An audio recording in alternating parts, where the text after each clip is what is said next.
ভাতিজা কাকা তোমাকে দুইজনের একটা ভাষা শিখাই পারবানি? হ্যাঁ বলেন বলেন। এটা কিন্তু 3 শব্দের ভাষা। কি কি ভাষা একটু বুঝছো? শুনি। অর্থাৎ মালাইতে 3 শব্দ হবো আর বাংলাতে ধরতে গেলে 2 শব্দ, বুঝো নাই? ওকে বলেন বলেন। হ্যাঁ।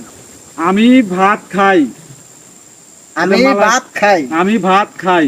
মালয়েশিয়ান শব্দ হচ্ছে ছায়া মাকান নাসি। বলো তো দেখি।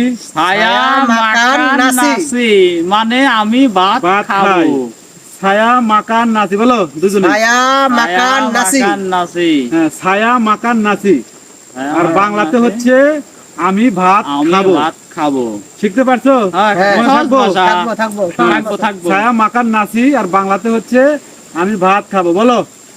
আমি ভাত খাবো। ছায়া মাকান নাসি। হ্যাঁ, ছায়া মাকান নাসি। হ্যাঁ হ্যাঁ। ছায়া মাকান নাসি মানে আমি ভাত খাবো, ভাত বাংলা খাবো। ভাষা। ওকে ওকে। তো নতুন যারা আছেন অবশ্যই ভিডিওটা দেখবেন।